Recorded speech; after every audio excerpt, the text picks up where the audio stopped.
노르웨이의 노벨연구소는 문학 사상 최고의 그리고 가장 중요한 100편의 작품을 발표했는데 그 중에서도 돈키호테를 최고 작품으로 꼽았다. 스페인 작가 미구엘 데 세르반테스는 전사이자 문인이었다. 돈키호테는 그가 쓴 소설 재기 반란한 시골 귀족 라만차의 돈키호테의 주인공이다. 그는 전쟁터에서 싸움하듯 글을 썼다. 하지만 너무나 낭만적이었던 그의 정신은 돈키호테가 자신이 죽은 후에도 불멸이 되리라고 상상하지 못했다. 세계 문학의 기준이 된 돈키호테에서 세르반테스는 실제로 경험한 파란만장한 모험들을 10분 활용하고 있다. 전쟁에 참가하여 왼쪽 팔을 잃었고 귀국 도중 해적의 포로가 되어 5년간 노예 생활을 하기도 했다. 채워지지 않는 야심과 소설 형식에 대한 지칠 줄 모르는 실험 의욕은 남은 생애가 12년도 채 안 되는 58살의 세르반테스에게 가장 왕성한 창작기를 열어주었다. 미구엘 데 세르반테스는 1547년 마드리드에서 30여 킬로미터 떨어진 작은 마을 알칼라 데 에나레스에서 태어났다. 외과 의사인 아버지가 가정을 제대로 돌보지 않아 그의 가족은 빚쟁이를 피해 마드리드와 발라돌리드 사이를 오가며 자주 이사를 다녔다. 세르반테스의 어린 시절은 무척 궁핍했다. 세르반테스는 시스네로스 추기경이 설립한 대학에 다녔다. 그 학교에는 에라스무스의 추종자인 후안 로페스 데 오요스가 교장으로 있었다. 바로 이 시기에 세르반테스는 연극을 발견한다. 그는 정기적으로 로페 데루에다의 공연을 보러 갔고 문학에 대한 취미를 고양했다. 세르반테스는 22살에 스페인 국왕의 장례식에 참석한 교황청 특사 아콰비바 추기경을 따라 이탈리아로 건너갔다. 견문을 넓히고 일자리를 구하기 위해서였다. 그는 몇 개월 동안 추기경의 시종으로 일하다 현지에서 스페인 보병대에 입대했다. 1570년 그는 병사로서 콜로나가 지휘하는 교황 군대에 소속되어 터키군과 싸웠다. 세르반테스는 동생 로드리고와 함께 중요한 전투에 여러 차례 참전했다. 형제는 스페인 연합 함대가 무적의 터키 함대와 격전을 벌인 역사적인 레판토 해전에도 참전했다. 세르반테스는 전투 중 여러 군데 부상을 입었다. 특히 세 발의 총탄에 의해 왼쪽 팔을 평생 못 쓰는 신세가 되었다. 그로 인해 훗날 레판토의 외팔이라는 명예로운 별명을 얻기도 했다. 스페인 군대를 지휘하던 오스트리아의 돈 후안은 1575년 집으로 돌아가고 싶어하는 미구엘과 로드리고 형제의 청을 받아들였다.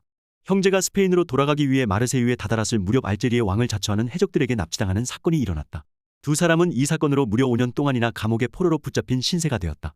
4번이나 탈옥을 시도했으나 모두 실패로 돌아갔고 결국 후안길에게 사면을 받아 자유의 몸이 되었다. 세르반테스는 고향 마드리드로 돌아와 카타리나 데 살라자르와 결혼했다. 그리고 글을 쓰기 시작했다.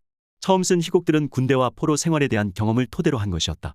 첫 소설 라 갈라테아는 1585년에 출간되어 상당한 성공을 안겨주었다. 2년 후인 1587년 세르반테스는 안달루시아로 떠났다. 안달루시아의 무적함대에서 그에게 보급 공출관 자리를 제안했기 때문이다. 나중에는 징세관 자리도 제안받았다. 이 기간에 그는 밀보리 구입건으로 교회와 싸워 파문당했고 감옥에도 여러 차례 투옥되었다. 특히 1597년과 1602년 두 차례에 걸쳐 세비야의 감옥에 투옥되었다.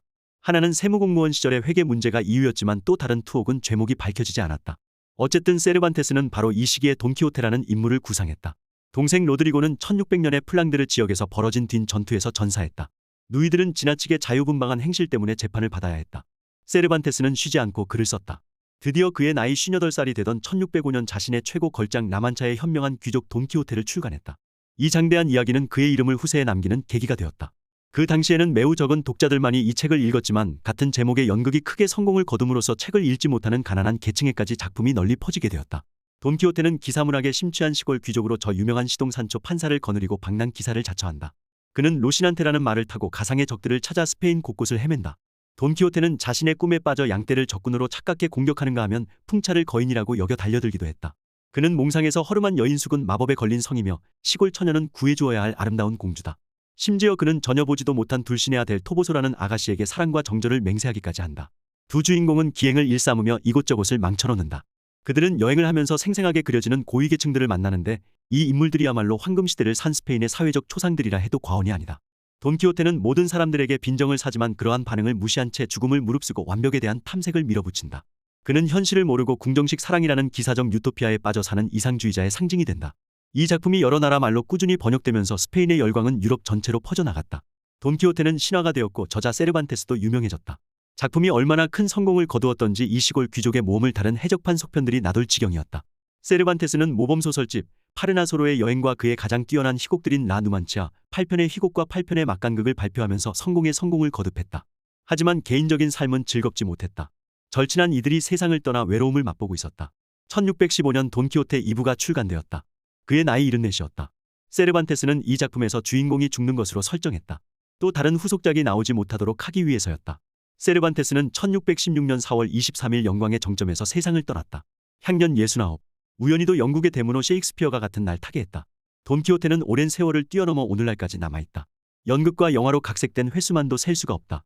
그리고 오늘날에도 여전히 카스테아라만차 지역은 이 소설의 성공을 이용해 소설 속 몇몇 장면에 영감을 주었던 장소들을 관광지로 개발해 여행객들을 불러 모으고 있다. 이루지 못할 꿈을 꾸고 처부수지 못할 적과 싸우고 견디지 못할 슬픔을 견디고 용감한 사람도 가기 두려워하는 곳에 가고 순수하고 정결한 것을 사랑하고 잡을 수 없는 저 별을 잡으려고 손을 뻗는 것. 이것이 나의 여정이다. 아무리 희망이 없어 보여도 아무리 길이 멀어도 정의를 위해 싸우고 천상의 목표를 위해서는 지옥에 가는 것도 두려워하지 않고 이 영광의 여정에 충실해야 나 죽을 때 평화로우리. 그리고 이것 때문에 세상은 더 좋아지리. 돈키호테는 결코 단순한 익살이나 풍자소설이 아니다. 인류의 책이라고 불리기도 하고 진정한 인간을 그린 최고의 소설이라는 격찬을 받고 있다. 소설이 발표된 이후 돈키호테는 과대망상에 빠져 어이없는 소동을 일삼는 충동적 몽상가로 회자돼 왔다. 다른 한편으로는 꿈과 이상을 위해 행동을 아끼지 않는 불굴의 인간형으로 받아들여졌다. 그러면서 우스꽝스럽긴 하나 도저히 미워할 수 없는, 한 번쯤은 그처럼 살아보고 싶게 만드는 매력을 가진 인물이 됐다. 키오티즘은 돈키호테에서 유래된 말이다. 주인공 돈키호테는 풍차를 거인으로 착각하고 무모하게 덤벼들다가 골탕만 먹는 우스꽝스런 인물이다. 키오티즘은 돈키호테와 같이 자신의 이상을 실현하기 위해 안 될 줄 알면서도 무단히 도전하고 실패하고 또 실패해도 실패에 주저앉지 않고 두려워하지 않으며 자신의 이상을 실현하기 위해 끝까지 노력하는 불굴의 정신이다. 아무리 현실의 벽이 높다 할지라도 결코 현실에 안주하지 않고 비록 사람들의 비난을 받을지라도 자신이 옳다고 여기는 바를 끝까지 추구하는 용기와 의지를 가진 사람들 또는 이러한 사람들의 생활 태도가 키오티즘이다.